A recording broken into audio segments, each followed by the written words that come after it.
Hot exclusive for adult fans. My Boosty features the spiciest Naruto lemon videos, 18 plus, that you won't find anywhere else. Only now, 20% discount on subscription. Hurry up and take a peek into the secret world of Shinobi. Link in the description below the video. Description: Fugaku Uchiha sets out on a mission, but encounters forces that threaten to upset the delicate balance between the hidden villages. The secrets of ancient Uzumaki rituals and powerful artifacts force him to choose where loyalty and duty collide with temptation and fear. The fight for survival turns into a battle for control over a force that can change the course of history. And at home, a faithful wife awaits him, but it seems that not all is smooth sailing in the Uchiha family. And Mikoto has her own goals. Part 1. You are destined to be a hero. Report! Danzo orders, bringing a torch to the incense sticks. He lights them, watching as thin streams of smoke slowly dance upward. 3 steps away from him, a scout stands kneeling. 2 more stand behind him. The only lamp in the office of the head of Root burns so as to illuminate only a small spot between the owner of the room, the third Hokage, and his subordinates. Sipping tea leisurely, Shimura listens to the report. He has heard and read all this several times before. And yet, the report of a survivor of a clash with the Iwagakure team makes him frown with a looming sense of foreboding. The third is also already familiar with the details, but puffing on his pipe, he listens attentively to the fighter's words. 3 days ago, during a clash between a reconnaissance squad and Iva's spies, the fighters fell into one of the abandoned mines near Osaka, where a strange creature almost 2 meters tall, with 3 heads and bony growths instead of hands, jumped out at them. The unidentified creature freely used 4 elements at once and laid waste to 3 of the strongest Leaf Ninja and the Iva team. It was only by miracle that a survivor was found. An attempt to examine the mines while they were still hot ended in failure. A collapse occurred. A sign was found on one of the debris, a circle with a square inscribed in it, inside of which there are 9 more circles with 8 pointed stars in each. No traces of the attacker were found. The scout finishes his report. Is there anything else you can add? Lighting his pipe, Hiruzen covers the cup with yellowed fingers. Iwagakure ninja activity has been recorded in this area. Presumably, they also sent their teams to investigate the incident. So, it's not their pet, the third sighs, voicing the obvious thought. Any suggestions? Danzo sends the scout away with a wave of his hand. We looked in the archives, but couldn't find anything similar, Shimura reports. Any options? Analysis of the stone showed that the engraving is very old. Perhaps from the beginning of the Sengoku Jidai, or even earlier. We can make a request through the old records of the noble clans, maybe we'll find something. But frankly speaking, I seriously doubt this idea. Well, we can ask. But perhaps you're right. A dead end. It's possible that the monster isn't even connected to the sign. But that's not the point, you know what I think. Pursing his lips, Sarutobi takes another drag, making long pauses between words. Whirlpool had good archives, they don't need them anymore. But they could be useful to us. Are you suggesting sending ANBU there? No. The third shakes his head, looking at his old comrade from under his white amigasa. We can't search the graves of our allies, can we? Really? Okay, I get it. But be careful there are a ton of traps in the maelstrom. Otherwise, they would have taken everything out of there long ago. Oh, if only we could send someone more eagle-eyed and smarter there. I'll find them. Okay. The third nods. Then I'll try to work on the topic of Osaka and the clans. Maybe we'll dig up something interesting. Otherwise, some other unrecognized genius will crawl out of there, and what should we do with him? Danzo chuckled meaningfully and poured tea for the 2 of them. No, but what if he can be useful? Sarutobi winces. Just a headache. The military advisor curls his lips in disgust, sipping the scalding hot oolong tea. We have enough geniuses of our own. Having finished his tea, Sarutobi rises with a groan. He heads for the door, but stopping at the threshold, he peers more closely into the dark corner to the left of the military advisor, and then, nodding goodbye, leaves. Having waited for the door to close behind the third Hokage, Danzo turns slightly towards the corner that interested Sarutobi and nods to the fighter hiding there. The shadow that had just a moment ago dissolved in the thick curtain of darkness of the office comes to life, and respectfully bowing his head, steps closer. "Well, what do you say?" Pouring himself another portion of tea, Danzo asks his subordinate. "Will you take it?" "I can't leave the clan for long." "That can be resolved," Danzo waves his hand. Violating the chain of command, the fighter sits down opposite the advisor. "Danzo-sama, with all due respect," the fighter begins, removing his porcelain mask. "I'm not sure I can complete this mission. You should find a new agent." "Is it that bad?" Shimura asks, letting surprise enter his voice, looking more closely at Fugaku Uchiha's face. He remains silent, looking away. "I'm going blind," he finally admits. "I have several candidates. I suggest you consider them."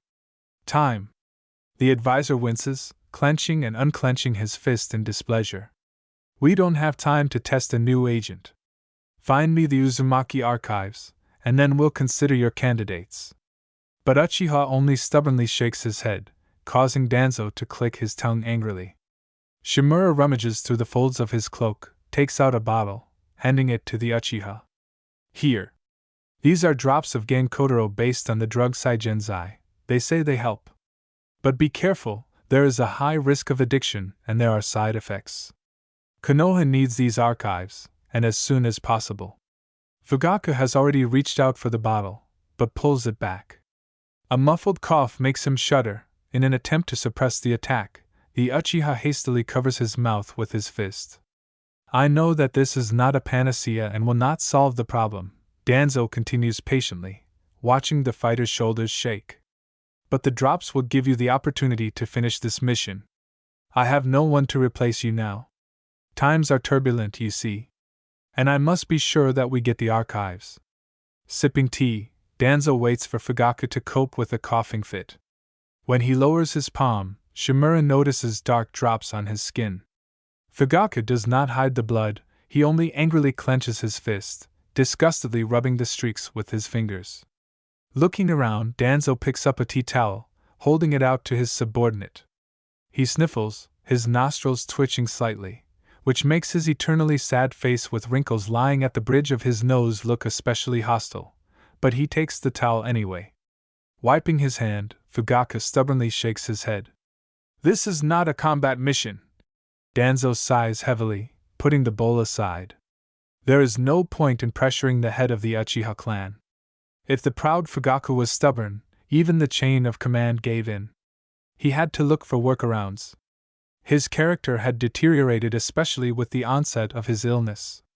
And yet, the Uchiha only resisted when there were real reasons for it, which is why Shimura valued his obstinate subordinate. "I can send 2 more with you," Shimura suggests. "When you understand that you no longer need them, eliminate them. No witnesses. Everything must be quiet and unnoticed." "What are the consequences?" Fugaku picks up the bottle and turns it in front of his eyes. "Temporary blindness." "How temporary?" In response, Danzo shakes his head vaguely, listening to the angry snorting, while Fugaku gloomily examines the medicine. He bites his lips, squints, but then resolutely hides the bottle in his belt pouch. "I need a safe place." "You can use the chamber at the foundation level," Shimura suggests. "Should I assign you a medic?" Fugaku predictably declines the generous offer of an escort, as well as the help of the medic.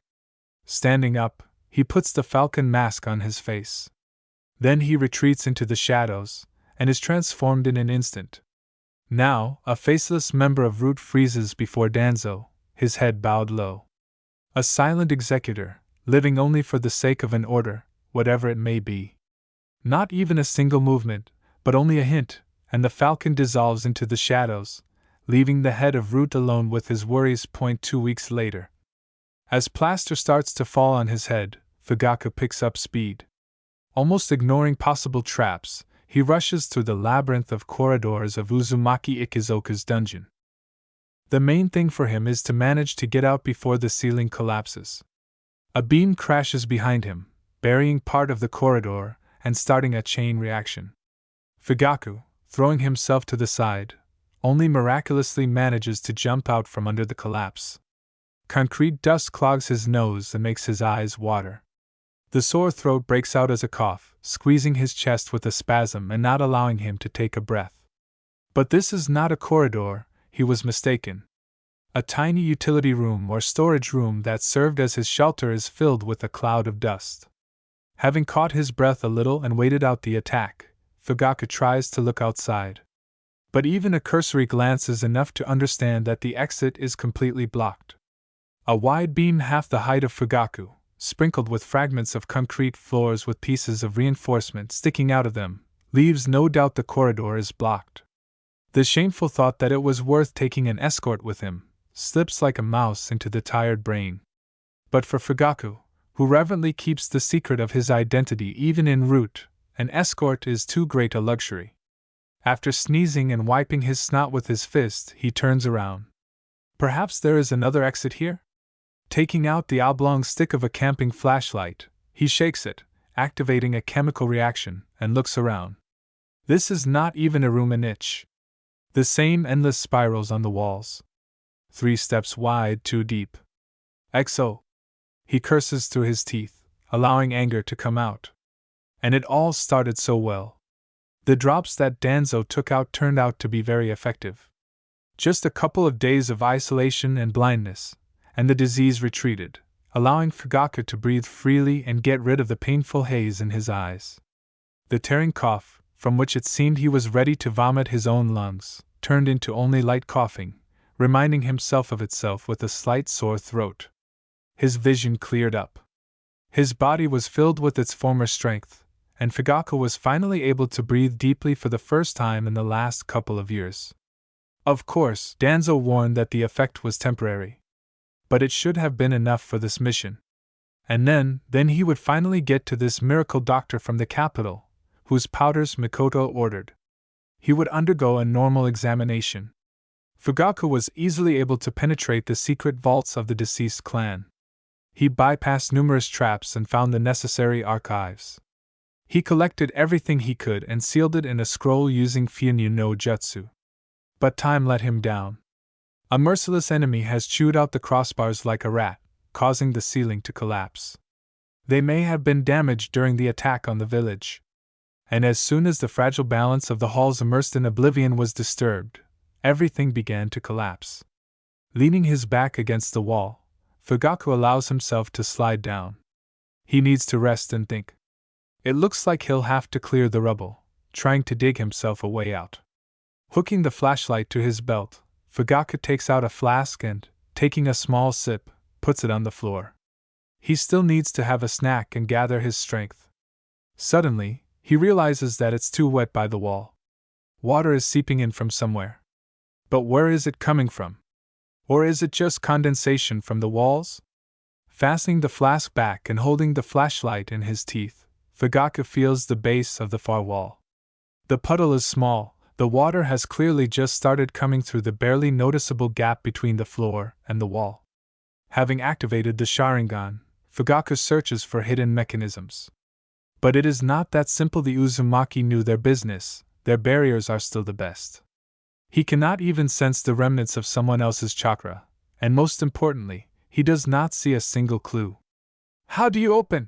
He asks the wall, sliding his fingers along the fine engraving. Circles, endless circles, may the demons tear you apart. And yet, after about 20 minutes of feeling the wall, he finds several moving parts. Now he needs to find a system in this. The parts of the puzzle are almost imperceptible to his fingers. 6 completely identical circles. Why 6? 6 is a lucky number. Although, for example, 8 is considered a more favorable sign, Fugaku recalls the symbolism of numbers. It means an expanding future, luck, prosperity. And 6 is simply a lucky entity. But the symbols of luck did not help the local inhabitants much. The circles are arranged in 3 rows, 2 in each. The 2 elements in writing the hieroglyph for 8 are similar to writing 6. And there are 4 elements in the hieroglyph for 6. 8 divided by 2 gives us 4, the meaning of which is death. What nonsense! Fugaku hisses angrily, biting his lips in displeasure. But if we follow this logic, then he needs the bottom 4 circles. If 6 and 8 are divided by 2, then 3 is the number of rows, and 4 is the number of circles he needs. By discarding the 2 upper elements, we can transform 6 into 8, which means the 2 upper circles are extra, leaving the lower 4. But then happiness turns into death. Taking a step back, Fugaku folds his arms across his chest, hypnotizing the wall in front of him. 2 means a couple in love. Also an auspicious sign. 2 signs in common. 2 are extra. 4 is death. Then the answer to the riddle is the 2 lower circles? Fugaku stretches out his hand and simultaneously presses the necessary elements. For a few agonizing seconds, nothing happens.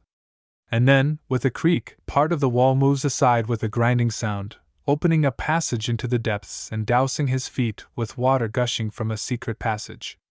Surprisingly, there is still light here. A long row of lamps on the walls, burning with a ghostly blue light, illuminate a small corridor that goes somewhere to the right. Up to his ankles in water, the Uchiha carefully moves forward. Around the corner is another small corridor, ending with a staircase and a door. Fugaku looks around for a long time, looking for traps. But not finding anything, he still stretches out his hand. Pressing the handle, he tries to open the door slightly, but it seems to be jammed. He has to lean on his shoulder, and with difficulty it gives in, dousing his feet with water again. The room that opens to him is lit by the same lamps as the corridor.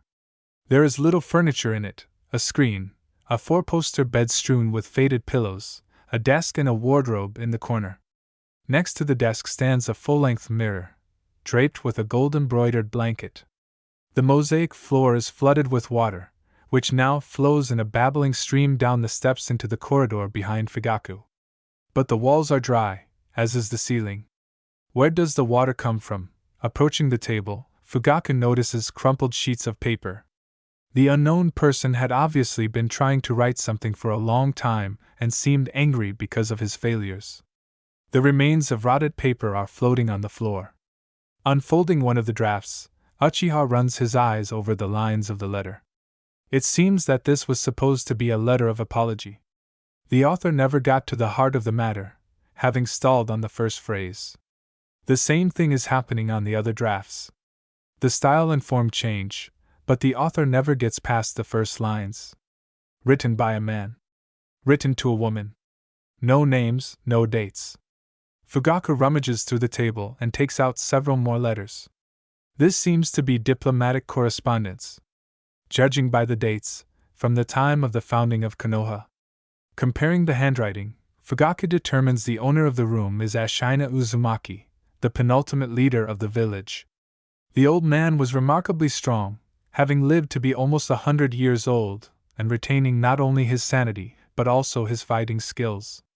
Only after his death was Yuzushiogakure able to break. Is this his office? But then why are there no personal belongings or weapons here? Only a comb on the table with a long black hair stuck in its teeth, and several bottles of aromatic oils. All of this is covered with a decent layer of dust. There must certainly be a hiding place here.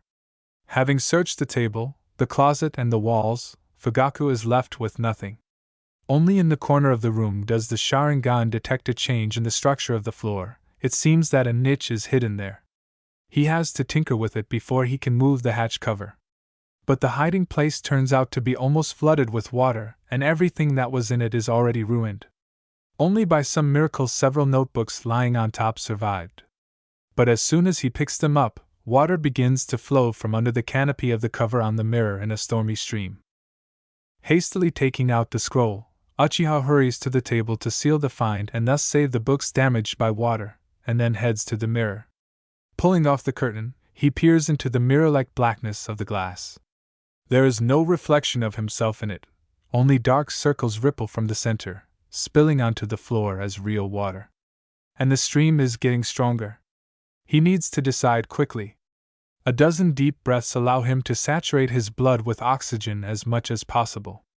Another one, and he steps forward. The surface of the strange mirror sticks to his skin like a thin film, and then, bursting, lets him inside. The thickness of the water embraces him with its dense coolness, exploding into tiny bubbles, rushing upward in a whirlwind. A couple of powerful strokes follow, and it seems that salvation is already near. However, something suddenly grabs him by the heel, forcing him to jerk his leg from sharp pain. Another blow to the shoulder from behind, blood envelopes him in a brown cloud. A multitude of nimble creatures, churning up the water, pounce, biting in with sharp teeth and tearing out chunks of flesh. Trying to fight them off underwater is almost useless, and Fugaku, wasting no time, rushes to the surface. Clutching kunai in his fists, the Uchiha only fends off the most persistent ones, who are trying to get into his face.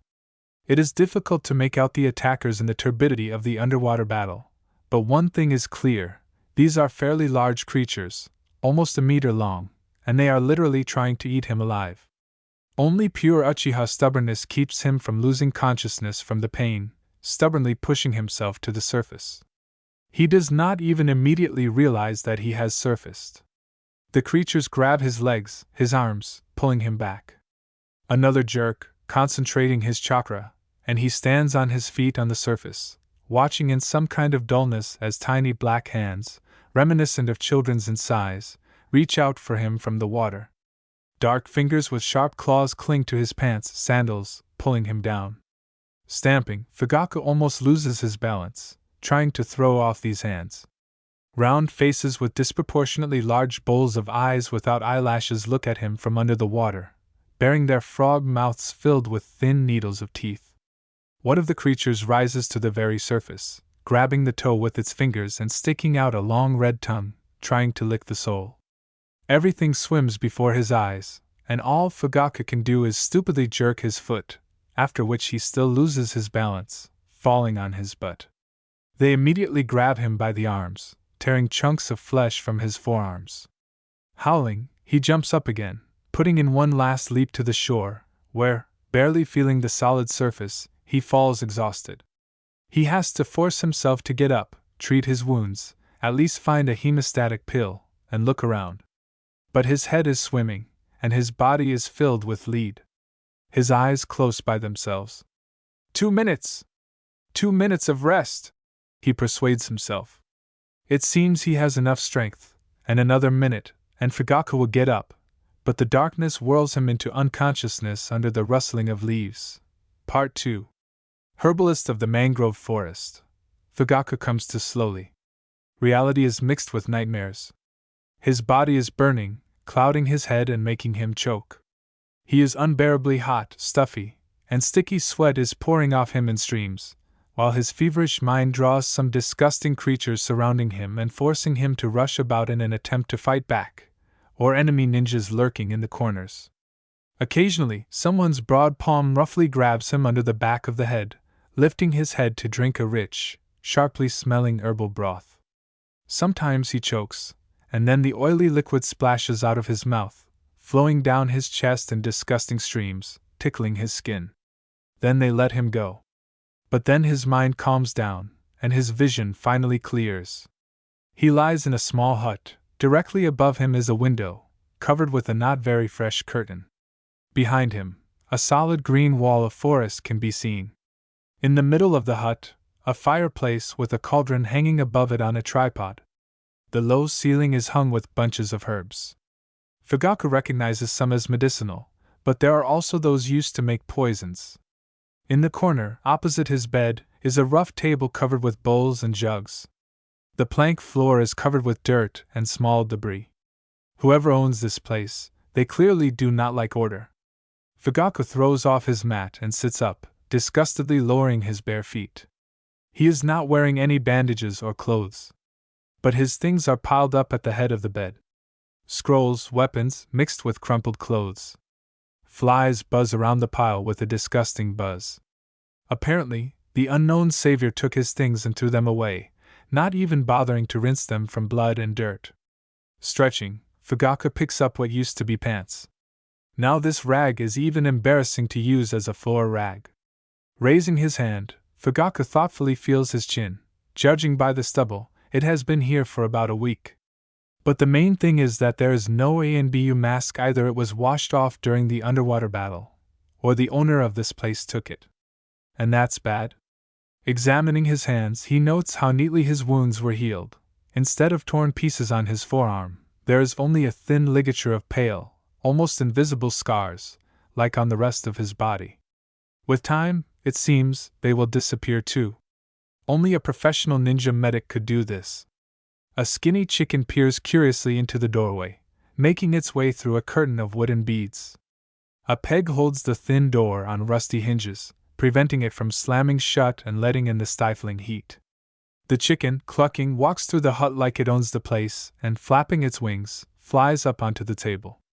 Fugaku rises with difficulty. Weakness still clings to his muscles with tenacious fingers, demandingly forcing him to search for support with his hand. The ninja slowly wanders toward the exit, casually frightening the impudent bird off the table. The scenery outside is mesmerizing. The spacious area that serves as the foundation for the hut is located right in the middle of impenetrable mangrove forests.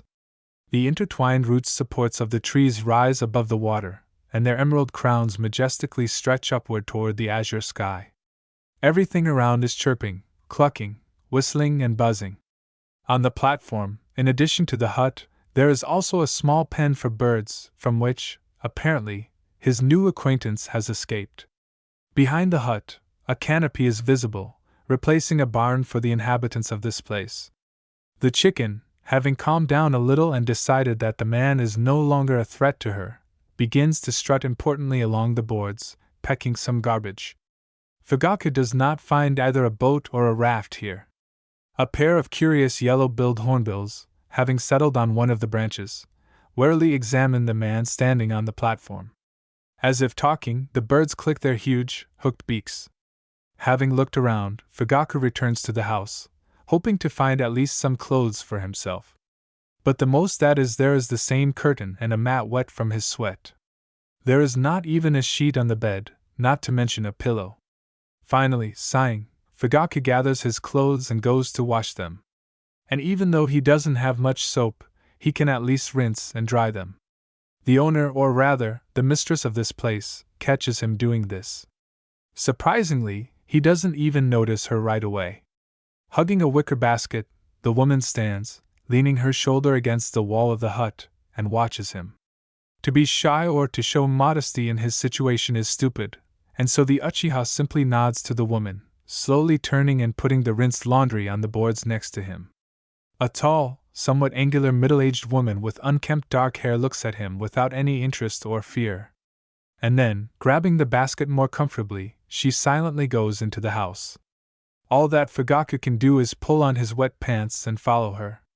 Having placed the basket next to the table, the woman sorts through an armful of herbs, periodically wiping her palms on a dirty brown apron. In the land of fire, even the poorest of the poor tried to look neat, patching their worn-out clothes and washing them regularly. The owner of this hut clearly did not bother with hygiene and appearance. Of the decorations on her, only a few long threads with large cracked beads on an almost flat chest, barely covered by either a blouse or a very worn kimono. "Where is my mask?" Fugaku asks the main question, still not deciding how to build a dialogue with the local inhabitant. "It's broken," the woman answers him dryly, without interrupting her work. "Who are you?" The woman nevertheless pauses to briefly nod at the herbs hanging from the ceiling. Fugaku nods, following the bundles of herbs with his gaze. "Did you cure me?" "Thank you." "You can't put a thank you in your pocket." The herbalist snorts mockingly. "I have money," the ninja offers, trying to get her to talk. She had undoubtedly seen his forehead protector, which meant she should have guessed who he was. But what's worse is that she had seen his face. They needed to find out who else lived here. His mission was too important, and he had no right to leave witnesses. Watching the sinewy hands deftly wrap bundles of herbs with twine, Fugaku tries to guess if she was the same shinobi who treated his wounds. "And what am I going to buy with it?" The herbalist chuckles dully, putting down another bundle. "I don't need money." "What do you need?" The woman turns around and looks him over thoughtfully from head to toe. "The roof's leaking." She nods upward. "Fix it." "Are you the only one living here? Do you see anyone else here?" Fugaku's intense gaze, which works great on his clanmates, rolls off the herbalist like water off a duck. She seems to be completely indifferent to who is in front of her. Sighing, he goes outside and, pushing off, tries to jump onto the roof. But as soon as his feet touch the thatched flooring, his head lurches. So much so that the ninja quickly drops to his knees, otherwise he feels like he could just fall. His eyes are burning and his breath is caught. Deciding not to be a hero, Fugaku patiently waits for the attack to subside, and only then carefully descends from the roof, no longer showing off, but simply hanging over the edge and ensuring himself with his hands. He returns to the hut and begins to rummage through his things, hastily looking for his belt bag. Luckily, there are drops inside. The bottle has withstood his adventures without breaking. But Mikoto's powders are gone. He glances over his shoulder and catches sight of his hostess hanging up new garlands of herbs. She has her back to him and doesn't seem to even feel the shinobi's gaze. Shaking the bag again, Fugaku is convinced that the powders are gone. But what's worse is that the sealing scroll with the Uzumaki archives is missing. Where is the scroll? Fugaku bows his head as he stands up, looking heavily from under his brows at the woman. She stops, turns around briefly, and returns to her business, shrugging her shoulders. Lost it? You were rummaging through my things. In confirmation of his words, Fugaku shakes his belt bag. The medicine and the scroll are missing from it. If you mean that little red envelope, turning around again, the herbalist, spreading her fingers, shows the size of the envelope. Then it is not medicine. And looking straight into his eyes, she adds, poison. At first, Fugaku is even confused by such a statement, but then he drops it dully and weightily, clearly pronouncing the words, Are you crazy? Give it back immediately. As you wish. Putting her hand in her side pocket, the woman takes out a familiar envelope. But it won't add to your health. If you understand much, the Uchiha snaps, taking the envelope and checking the contents. Where is the scroll? I don't know. When I found you, your bag was open, some of your things had fallen out, I gathered what was there. If you're lying to me, Fugaku warns the woman. If she's seen the Hittite, she should understand how dangerous it can be. But she only shrugs again, turning away. And Uchiha remembers the small humanoid creatures that attacked him in the water. Take me there, he demands. You're still weak, she refuses. What kind of scroll?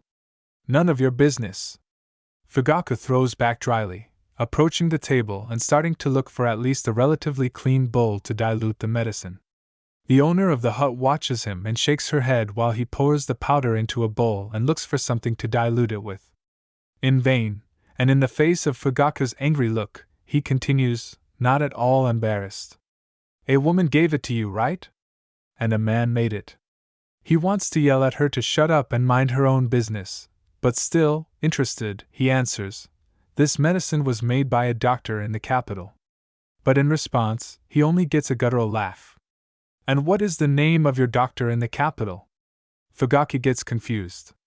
It's strange, the name seems to be lost in his memory, and he can't find it right away. And yet, he has no desire to share this information. It doesn't matter. What can an uneducated woman like you understand about medicine? Look at the unsanitary conditions you live in. Aren't you disgusted yourself? Somehow, the image of a ninja medic and a dirty herbalist doesn't fit in with his imagination. Perhaps she lied about being alone here. Well, I'm not much of a match for doctors in the capital, she laughs, mockingly and affectionately clarifying. You're not well, are you? Fussy stuffy. And yet you shouldn't drink this. Fugaku sees no point in arguing further, picking up the jug and checking it carefully. And having made sure that it is water, he splashes generously into the bowl. The herbalist behind his back clicks her tongue disapprovingly. What was in the scroll? She starts asking questions. Is it important? But not seeing the shinobi's reaction, she comes closer. Maybe we can come to an agreement, the woman suddenly suggests, leaning on the table and looking into Fugaku's face. You can tell me what you know about this doctor, and I will help you complete your task. In that lake where I found you, there used to be a secret passage near the hidden village. You climbed there, right? What were you looking for? Tell me, don't be afraid, maybe I can help you with something. The dead definitely don't need secrets. And we will have a mutual interest. How do you know? He watches the woman out of the corner of his eye, continuing to methodically stir the powder. You're a former Maelstrom Kunoichi? Smart, huh? Smiling, she shows yellow teeth and, stretching out her hand, covers the bowl with the medicine with her palm. So, do we have a deal? Okay, tell me what you know. He nods, frowning with displeasure at the kunoichi's familiarity. That's great, the woman drawls contentedly. Just don't drink that crap anymore. It does more harm than good. Taking a step to the side, Fugaku breaks the distance, removing the bowl from the herbalist. Continuing to stir the powder, he thinks over the strategy of the conversation. The kunoichi clearly wants something from him. If she is a medical mean, then she has had enough time for diagnostics. Which means there is no point in hiding the disease. Although, what kind of medic would allow himself to live in such filth? Somehow this does not at all correspond to his idea of this profession. And yet, anything can happen in life. I'm suffocating without the medicine. Fugaku allows himself to admit, there's only one portion left anyway and it won't make a difference. But the kunoichi's confidence in the danger of the medicine confuses him, although he doesn't believe her. I need it. Sit down. The kunoichi points to the floor. I won't cure you, but it will make it easier to breathe. Just don't move. This is more serious. Not every shinobi would dare to voluntarily go under someone else's technique. And yet, if she wanted to harm him, she had plenty of time while he was unconscious. So she wants to convince him of her sincerity. Fugaku decides. But why? When Fugaku, following the instructions and putting the bowl on the table, sits down on the floor, the woman walks around him from behind and, bending over, mockingly adds, "It will hurt."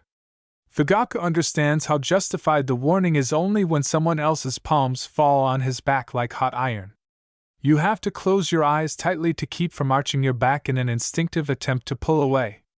It feels like it's burning right down to your bones. Slowly inhaling and exhaling, Fugaku tries to restrain his stupid body and subjugate it to his mind while the strange treatment is taking place. What kind of technique is this? He finally asks when the kunoichi lets him go. It's very effective. The woman avoids answering again. What's your name? Taking the bowl of solution Fugaku left on the table, the kunoichi sniffs the medicine. She winces in disgust and suddenly blows hard into it, splashing the contents into the fireplace. Fugaku jumps up, already realizing that the medicine is gone, but it hardens. Evaporating, the pinkish solution hisses and smokes, for some reason, a poisonous green vapor. The bowl goes into the fireplace after her. What a bitch! Uchiha gets angry, putting his hand behind his back and feeling the skin. There don't seem to be any blisters. But the main thing is that he still doesn't understand why the kunoichi needed this show. She could have just left everything as it was. After all, he, by playing along with her, demonstrated trust and interest. Or is there something more personal here, connected with this doctor? However, whatever the kunoichi's motives, he has orders. Remembering the order of the head of root, Fugaku tries not to linger his gaze on the woman. That's why civilians would rather pass by a wounded unknown ninja than help him. After all, in gratitude for saving him, a recovered fighter can kill his benefactors. You didn't answer what I should call you. Looking into the cauldron on the tripod, she clicks her tongue. Call it whatever you want, I don't care. And generously splashing water into the cauldron, she throws more logs into the fire. A sour smell immediately floats through the hut, causing the man to sniff cautiously. Standing up, he goes to his things, casually peering into the cauldron darkened with scale. Something viscous and brown is slowly boiling there. Fish bones, or someone else's thin bones, float up from under the ladle. Ninjas have never been known for their squeamishness, but the sight of the cauldron's contents makes him sick. You could at least wash it. Fugaku can't help but grimace in disgust. Why? It's all gone bad in this heat. I don't want to get poisoned by your cooking. Don't eat it. She shrugs indifferently, stirring the brew with a heavy black ladle and scooping up some, sniffing contentedly, smiling at her cooking. A woman should look after the house. Uchiha tries to reason with her. Keep order, who should she? The kunoichi cuts him off, raising her eyebrows in surprise. Fugaku shakes his head and leaves the question unanswered. The rest of the day passes in silence. Uchiha washes and dries her things.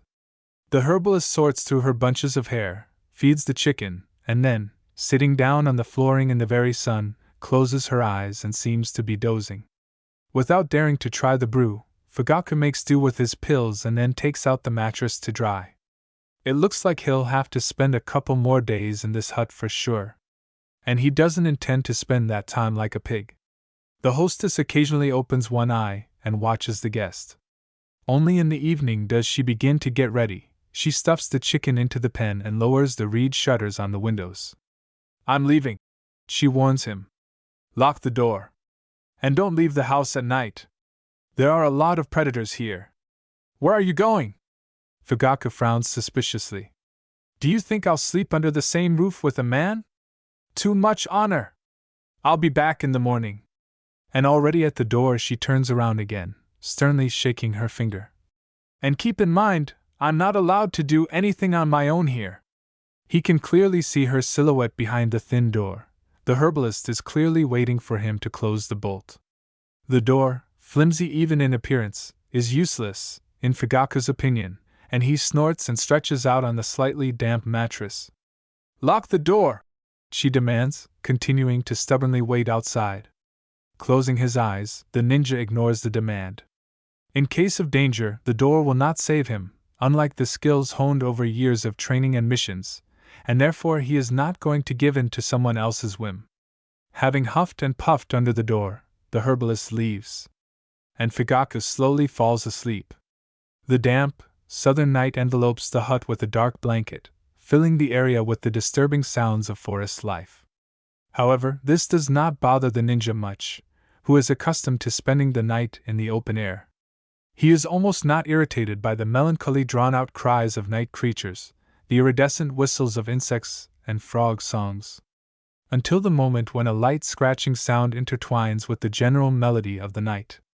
A mouse, perhaps? Fugaku, turning over on his other side, is about to fall asleep again when the sound is repeated, this time from the window. It sounds like someone's claws are trying to pick at the edge of the shutter. Fugaku lies motionless for a while, listening to the commotion outside. But as soon as he moves, the commotion immediately dies down. He waits frozen for a while, and the scratching resumes. Fugaku, silently turning over to face the window, strains his eyes, trying to see through the cracks in the shutters who is so persistently trying to get into the hut. The pale, barely discernible light of the moon, penetrating the hut through the cracks, obscures the shadow and immediately disappears. But the roof of the hut noticeably sags under the weight of the creature and falls off in husks when the guest begins to move along it. Having risen, Fugaku silently moves to the door and is surprised to find a latch thrown over the hinges. Raising an eyebrow, the ninja grins and carefully moves the bolt. Meanwhile, the night beast has approached the opening in the roof that serves as a chimney. Pressing on the door, Fugaku does not expect that it will not even move under his force. Husks continue to fall from the ceiling right onto the lid of the cauldron, forgotten by the herbalist on a tripod. But for some reason the predator is in no hurry to climb into the hut. In the opening, his vision, sharpened by the Sharingan, catches pale, gnarled fingers with large claws. A monkey, or something? The beast scratches at the edge, as if trying to undermine the roof, widening the passage. But suddenly freezes, and then disappears. For some time, an uneasy silence fills the hut. Even the frogs outside have fallen silent. And then a desperate squeal fills the area. Fugaku, leaning more seriously on the door, tries to open it, but it feels as if he has rested his shoulder against a stone wall. The squealing outside stops, and after about 10 minutes of silence, the forest again comes alive with familiar sounds. Cursing, Fugaku spits at his feet and goes to check the windows, already suspecting the result. An attempt to open the shutters was also unsuccessful. It looks like the mean woman locked him in. Of course, he can gather his strength and smash the hut to pieces. But what's the point? In the end, he just has to go back to bed. But sleep is no longer coming. Everything here irritates him. The boiler smells sour, the house is stuffy. But there is nothing to be done, and, having tossed and turned, he nevertheless falls into an anxious, angry sleep. Part 3. Cauldron of Troubles. Fugaku is greeted by the persistent trill of some local bird in the morning. He tosses and turns on the uncomfortable mattress for a while, but he can't fall asleep again. His skin, sticky with sweat, is almost physically disgusting. Either he had a fever again last night, or the hot, humid climate of Yuzuno Kuni is to blame. But not only is he wet as a mouse, he also stinks. He would never take a mission to this tropical hell again, not in his life. I should have joined the police, Fugaku muses, rubbing his face with his palms in displeasure. The salaries are lower there, but at least he doesn't have to feed leeches all over the swamps. At least, with his health, that's definitely unnecessary now. His gaze catches on the latch on the door. It slid shut again. What's going on? He definitely slid it back last night. Stretching, Fugaku pushes the shutter on the window with his fingers, and it easily gives way. Without thinking twice, the ninja climbs out of the house through the window. He walks around the house and freezes, looking at the door of the hut with distrust. Seriously? And then he catches himself. Solo missions, during which often the only voice he could hear was his own, had accustomed him to an unprecedented luxury of voicing his thoughts. He would have to watch himself. Or better yet, unlearn this bad habit. The reason for his indignant bewilderment was the door, propped up from the outside with an ordinary wooden peg. He, Uchiha Fugaku, Jounin of Konoha, special agent of Root, could not open a door propped up with a peg? Maybe he dreamed it? Having kicked the ill-fated piece of wood with his foot, Fugaku turns around, looking around, but there is only virgin forest around. And the only patch of civilization is this hut in the middle of the flooded jungle. Returning to the house, he takes the piece of soap he has been carefully keeping from his things and, taking off his pants, goes to wash himself. The water turns out to be cool and salty. That means the coast is somewhere nearby. The ninja lathers himself with some kind of frenzy, rubbing the foam over his body and almost tearing off the crusts of dried blood and dirt with his nails. He dives once, twice, and repeats the procedure again. You shouldn't have gotten into the water. The herbalist's voice is heard behind him. In addition to piranhas, there are various parasites here. Having washed the soap out of his hair, Fugaku turns around, looking displeased at the kunoichi who has crept up on him. For example, such small, inconspicuous fish, they smell living blood and, having found a victim, crawl through natural openings into the body.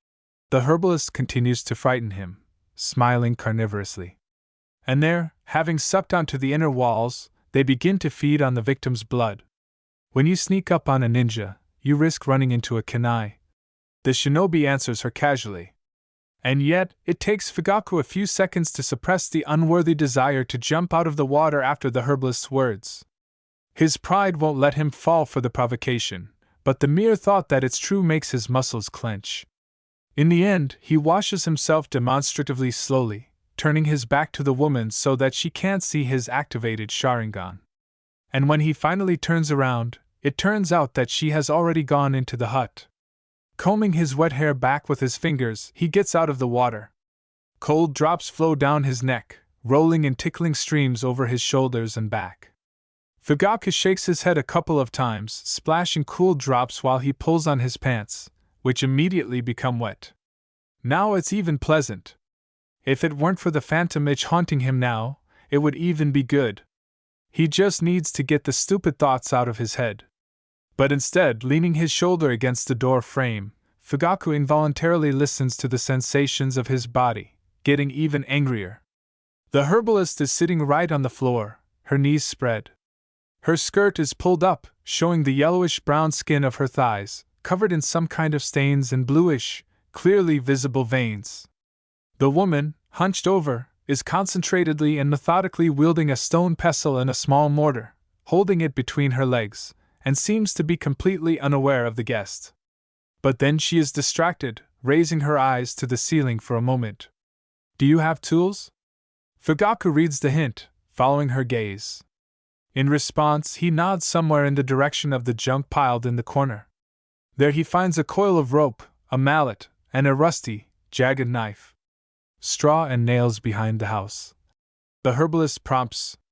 After checking the knife, Fugaku throws it back in the trash and takes one of his kunai with him. Behind the house, indeed under the canopy, there is a stack of straw. But right next to it is a box with long pins with ends bent at a right angle. Well, at least there is something to fasten it with. Fugaku sighs. But he still has to start by sorting the stalks. Fugaku takes them by the handful, carefully taps them, aligns them and ties them together, assembling the future structure of the flooring. Having tied 3 pieces, the Uchiha straightens up, wiping the sweat from his forehead with the back of his hand. The steam is unbearable, forcing him to lick the salty moisture from his lips, spitting out straw husks.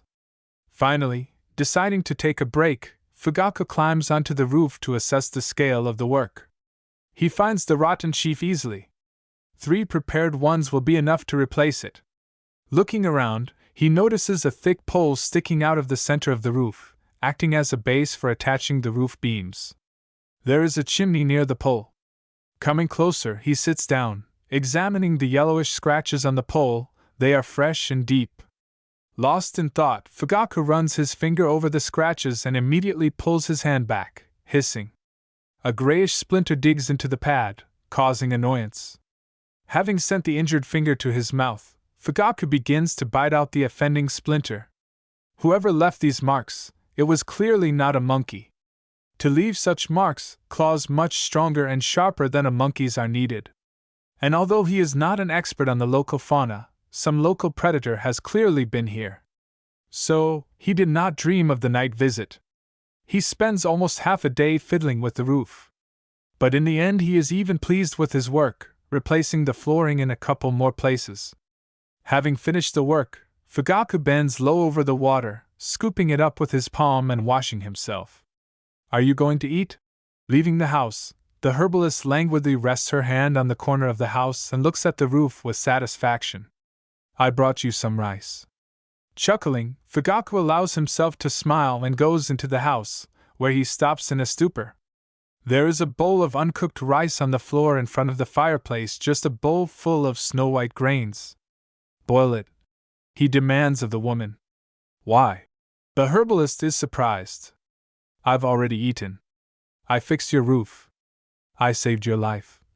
The bitch smirks in response. And I'm not a servant. Exhaling sharply, Fugaku turns away.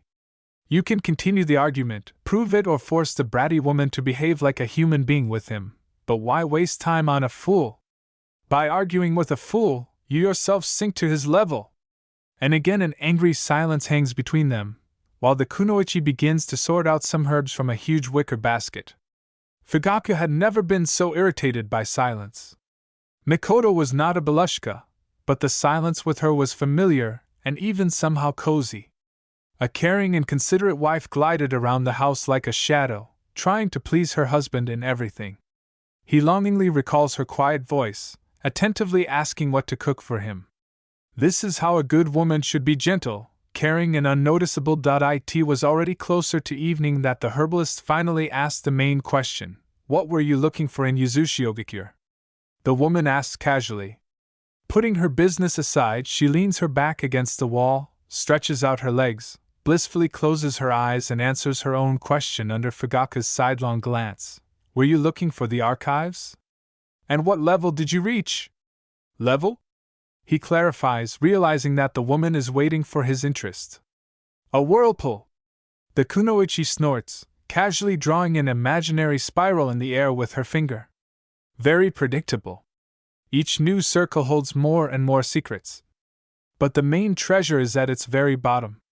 Having figured out his route, Fugaku is silent for a while before answering, up to the second. But the corridor was blocked. I miraculously escaped. After thinking, the ninja still decides to tell the details of his escape from the dungeon of the Uzumaki clan. Yes, there are a lot of traps there too. The herbalist nods at his story. so the main road is blocked. The woman squints and, opening her mouth slightly, begins to run the tip of her tongue along the edge of her teeth. The herbalist's slip of the tongue does not escape the Uchiha's attention, and now he waits patiently for her to make a decision. I know how to get to the 6th level straight away. The herbalist finally says. There are 8 of them. But you can't get there alone, you need 2. Shadow cloning? It won't work. You need living blood to activate the passage. What else? I don't know. The woman smiles thinly. I couldn't get past the 6th. Fugaku is silent for a long time before asking the next question. What were you looking for there? The pearl?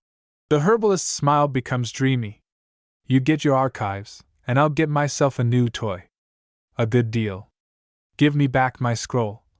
Fugaku demands and then explains.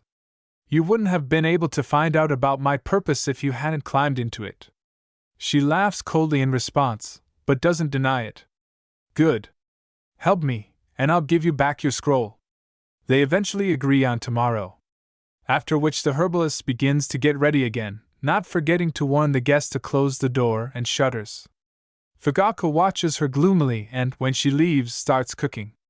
Taking the herbalist's heavy cauldron off the tripod, he disgustedly splashes the brew into the river. But he has to abandon the idea of washing it. The thick, greasy film of scale can't be scraped off with either straw and sand or a knife. It looks like it hasn't been washed for at least 100 years.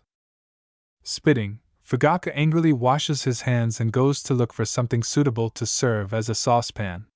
Having found some relatively clean pot, he starts cooking. The hospitable hostess didn't leave him any salt. And his camping kit is ruined. He has to eat like this. And yet it is better than pills, from which he will probably soon get an ulcer. It is not that he likes them or dislikes them, the question is in the effectiveness and justification of their use. Sitting on his ass in the middle of a forest full of animals, eating emergency supplies borders on a crime. The very thought of meat gives off a greedy rumble in his stomach.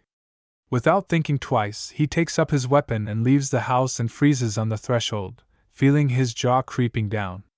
Blinking a few times, Fugaku activates the Sharingan, but the picture before his eyes does not change. Fish are swimming in the air, moving their fins and blowing out rare bubbles. Large gray, spotted, small, rainbow-colored, with shiny scales and an orange belly. Bright blue dragonflies fly between them, shying away. And the air itself shimmers with all the colors of the rainbow, like a soap bubble in the sun. The next moment, only the ninja's reaction helps Uchiha dodge a lump of mud flying straight into his face. It splashes muddy green drops and crashes against the wall of the hut behind him. Pest! Pest! A scream and several more lumps of mud follow. Oh! Parasite! Turn it all back, shameless saboteur! You have no conscience! Dodging the mud projectiles, Fugaku hurries to retreat under the protection of the hut's walls. Outside, the unknown person continues to swear, showering the ninja with more and more curses and demanding that they stop torturing the animals. The situation is so unsettling that Fugaku even pinches his wrist. But neither his voice nor the fish disappear, and he feels very real pain. Looking out again, Uchiha tries to find his attacker. But his vision fails, blurring in glare before his eyes, and he has to simply yell the old-fashioned way. Hey, come out! He demands. Let's talk! What should I talk to you, enemy? The stranger responds after a short pause. Turn everything back, I say, you half-baked fansher. I'll complain about you to the mistress. Let her eat you, so that you don't dare to mock animals. You bastard! And yet, judging by the shrill notes in his voice, the angry man is still afraid of him. But this does not give Fugaku any understanding of how to act in this situation, and sitting under the window, he tries to figure out how to behave, probably for the first time in his life getting into such a stupid situation. Having estimated where the clouds are flying from, the ninja sneaks to another window, getting ready to climb out and go behind the stranger. But as soon as he sticks his head out, new clouds of dirt fly at him. Enraged beyond measure, Uchiha activates Shunshin, jumping out of the hut onto a branch. but dirt flies after him, as if from all sides at once. And only the speed with which he moves allows him to dodge these peculiar projectiles. As a result, having circled the hut, he dives back inside. Wait a minute, Fugaku, pressing his back against the wall, tries to find his opponent again. How can I fix everything if you won't even let me out? This remark makes the stranger think twice, and the clods simply hang in the air. Okay, come out, you rascal! The voice agrees. Just fix everything faster. Night is coming soon. Expecting a trick at any moment, Fugaku goes out onto the platform. A huge catfish, leisurely moving its tail, swims past him, maneuvering between the clods of dirt. Where are you? Fugaku calls out to the stranger warily. I'm here. A voice comes from somewhere below. Where are you staring? I'm here. Looking down, Fugaku discovers a tiny, elbow-sized old man with a noticeable bald spot on his head sitting on the platform.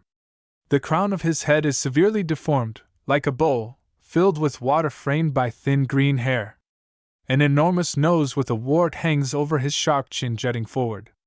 The old man's skin is brownish-green, and his four-fingered, webbed hands resemble frog legs. Who are you? The Uchiha asks, dumbfounded, having examined his opponent. I don't get it. The old man throws up his hands indignantly. I am the master of this river. And why are you ruining my equation here? You half-educated guesser. Fix it. Or else you come and wash your ass again, I'll drown you. I didn't do anything, Fugaku objects, trying to pick out at least something rational in the old man's words. How come he didn't do anything? And who poured the mistress's potion into the river? She'll find out, damn you, you little teller. She's been keeping it standing since the last moon. And what about you? You just poured it out.